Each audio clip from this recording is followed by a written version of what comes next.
Fam, let's have a conversation about when you're making a major purchase, whether it's land, RV, a car, a truck, a SUV. Let me share some of the lessons that I learned through procurement or purchasing or buying, however you want to say it. I've had a lot of experience with formal purchases or procurements, whatever venue you want to call it, whatever you can connect with. I've had a lot of experience with purchasing items, large ticket items, with businesses, as well as government, as well as personal. Now, I want to share with you some insights on how you can be a better buyer whenever you're getting ready to buy a manufactured home, a tractor, a car. We're talking about large ticket items where you want to negotiate. And I'm going to share some things that you may or may not know, but some things you really need to be prepared for when you're going to the table to negotiate, if you consider negotiate. If you're just buying straight up based on the price that's on the sticker or on the tag, then this video is not for you. But if you're serious about negotiating, there are some things that you should know before you walk into the negotiating table. So we're going to talk about some of these things, and hopefully some of these tidbits can be beneficial to you and save you a lot of dough in the end. The first thing you want to do when you walk into, you got to be serious, you got to be ready to do this transaction right now. There's no playing, there's no leaving and coming back. Whenever you pulling out these tactics, you have to be ready to buy at that point. You have to know your credit tight. If you're financing, you have to know your money right if you're paying cash. So let's talk about this. Say there's an item, just say there's an RV you're getting ready to purchase. And you have to, first of all, take a look at where you are purchasing it from. So for example, if it's a buy here, pay here lot, if it's a local lot that does not have a lot of different other lots, it's not like a corporate lot, there's a different strategy than when you go to a large organization that has corporate and different things like that, because those are totally different strategies that you got to keep in mind. For example, if I'm going to purchase a used, just say RV, and I walk onto the lot, and I see this RV that I'm serious about, and I really want to purchase it. And I got to be ready to purchase it at that point and at that time, because that's where the strategies are real, right? When you're signing on the dotted line, when you're committing to a written agreement. So, for example, I go on the lot. I got to ask a series of questions. They're going to ask me a bunch of questions, but I got to ask them a bunch of questions. So, y'all local? Okay, you local. All right. Do y'all own a bunch of... who's the owner? Is it a personal? Is it like a group? Is it an organization? Is it a corporation? How y'all structure? Your LLC, your corporation? Then they give you that feedback. If they're like a LLC, it's just a farmer that invested, or it's just an investor that invested or adopted invested into this lot that's selling used RVs. You have the advantage point about cash. Cash is your principal weapon, because they're trying to move stuff and move it fast and move it quick. Now, we're dealing with a corporation on the other hand. You may see whether it's a car, an RV, a manufactured home, and it's a corporation. They have executive members. They have CEOs. They have a lot of that stuff. You're looking at a glorified finance company. It's not a car dealership. It's not an RV dealership. It's not a manufactured home dealership. It's really a bank. And all they're doing is saying, hey, we're looking for the best way that we can get the most people financed. So if you're coming in with cash and you say, hey, I'm willing to put down cash, I'm driving down the price, I'm beating down the price, and it's a popular item, and it's an item that has not been there for a long period of time, or maybe it has, but then it may be an item that's low quantity but high demand. Coming with cash is not your best offer. If you got the cash to pay for it, you may want to negotiate that I'm willing to finance, especially if your credit is strong. I'm willing to come here and finance.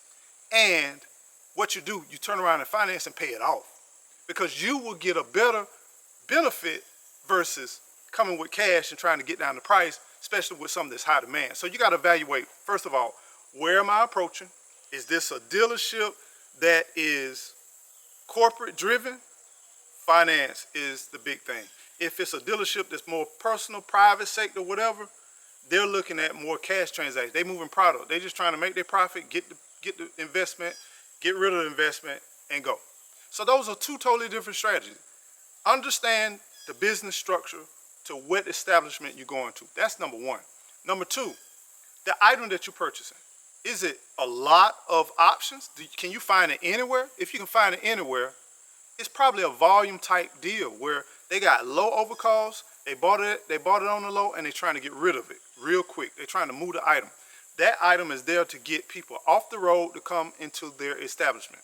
So understand, there's not a lot of wiggle room. So you thinking that you done did your research, you done looked around the area, you done looked around the proximity, and you see that the price is pretty much continuous, it's pretty much standard.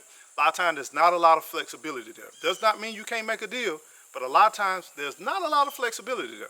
Now, let's look at another item. Just say you can't find an item within 500 miles or 300 miles of this item.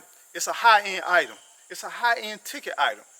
And you know that there's no other item around that area. You've done the research, you looked at the options, you've done all the Googling that you can possibly do, right?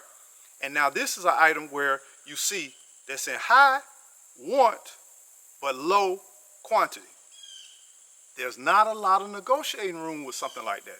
Because regardless, you try to negotiate and drive down the price, and you may get the price down, but you may not like the price that you're getting down. They know that they got someone else around the corner that's getting ready to buy. Now, if you're saying, hey, I'm going to use my cash to say, right now, I can send you the money, I can wire you the money right now on the spot, and it's a high demand item and low quantity, they're not impressed. So you can come like that, but they're not impressed because we're living in the digital world where somebody could be halfway across the country and buy that same item online and pay full price because their market is totally different from your market. You are competing against the world market. So understand the demographics of where you are, what item you're trying to buy, and what's the demand of it. So you have to ask these questions. So you walk into whatever establishment you are, how you doing? They ask you a series of questions. Just say you got credit, just say you got cash.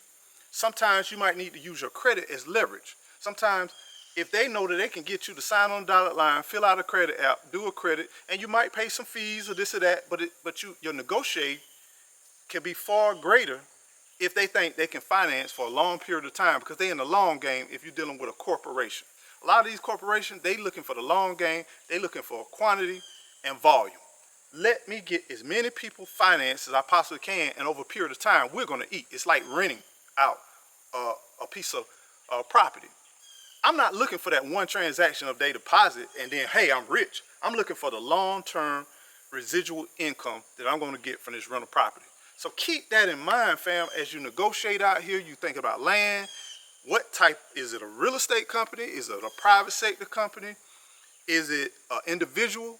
Individuals, they love cash. Most individuals, they want a clean, quick transaction. So if you driving on the side of the road, you see a manufactured home for sale, you see a high-end car for sale, or you see a RV for sale, or you see major equipment for sale, cash can be your weapon of negotiation.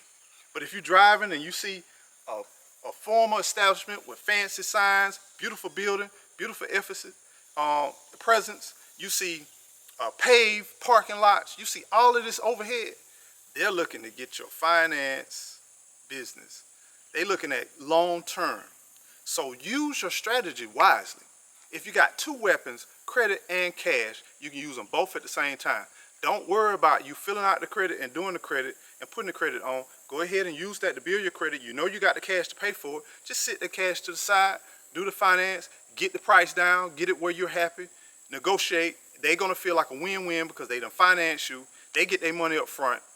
And then on the back end, they're looking at, we can get that residual income, then you take your cash and you pay it off, and we both win at the same time. So understand that there's multiple ways to really strategize on what you're doing. Don't just come in with one playing hand, have a diverse way of approaching things. Another thing, you might want to do rent to own in some cases to close the deal. You might want to do lease to purchase to close the deal. Look at all avenues to close the deal and look at what fits best to make them come down on the price. What are they attracted to? Are they attracted to moving the item, or are they attracted to financing the item? Once you learn that through a series of just multiple questions, They're going to ask you a question. You ask them a question. You understand the build up, the makeup of their business. And then you understand that, hey, I know what's your goal, what's your intent overall. And once you learn that, it gives you a little bit of advantage to negotiate the price and bring that price down. And then now you have the tools for success. I hope this has been helpful to you in your major purchase. I wish you well on your major purchase. Until the next time, y'all stay well, stay blessed, and don't forget to keep on growing. Grow. Y'all take care. Stay well.